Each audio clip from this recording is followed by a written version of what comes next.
স্বাস্থ্য পরিবার কল্যাণ মন্ত্রণালয়ের স্বাস্থ্যসেবা বিভাগের অধীনে নার্স ও মিডওয়াইফারি অধিদপ্তরে ১০ম গ্রেডে সিনিয়র স্টাফ নার্স পদে চূড়ান্ত ফলাফল প্রকাশ করেছে সরকারি কর্ম কমিশন পিএসসি।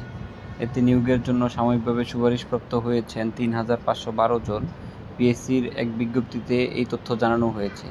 বিজ্ঞপ্তিতে বলা হয়েছে, প্রার্থী কর্তৃক আবেদনের সঙ্গে দেওয়া সকল তথ্য, ডকুমেন্ট, সনদ ইত্যাদি বিজ্ঞপ্তির শর্ত ও আবেদন প্রদত্ত অঙ্গীকারনামা ভিত্তিতে কর্ম কমিশন প্রার্থীদের এই শর্তে সাময়িকভাবে মনোনীত করেছেন, যা নিয়োগের আগে নিয়োগকারী কর্তৃক যথার্থ কর্তৃপক্ষের মাধ্যমে প্রার্থীর সব সনদ, ডকুমেন্টস ও কাগজপত্র সত্যতা যাচাই পূর্বক নিশ্চিত হয়ে চূড়ান্ত নিয়োগ প্রদান করা হবে।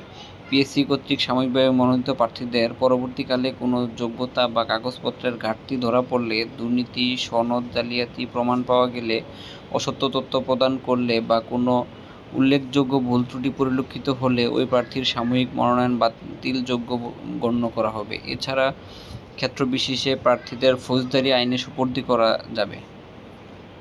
চাকরিতে নিয়োগের পর এরূপ কোনো তথ্য প্রকাশ পেলে বা প্রমাণ হলে তারা চাকরি থেকে বরখাস্ত করা ছাড়াও তার বিরুদ্ধে উপযুক্ত আইনি ব্যবস্থা গ্রহণ করা হবে। স্বাস্থ্য পরীক্ষায় যোগ্য ঘোষণা ও যথাযথ এজেন্সি কর্তৃক নিয়োগের মনোনয়নের পূর্ববর্তী জীবন বৃত্তান্ত যাচাইয়ের পর নিয়োগকারী কর্তৃক হিসেবে সংশ্লিষ্ট মন্ত্রণালয় মনোনীত প্রার্থীদের নিকট নিয়োগ প্রদান করবে।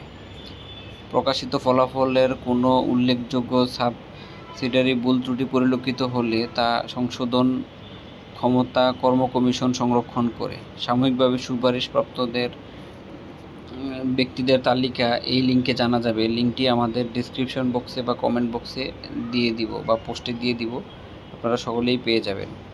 তো আজকে এই পর্যন্ত। আবারও নতুন নিয়োগ বিজ্ঞপ্তি এবং বিস্তারিত নিয়ে হাজির হব আপনাদের মাঝে। সেই পর্যন্ত ভালো থাকেন।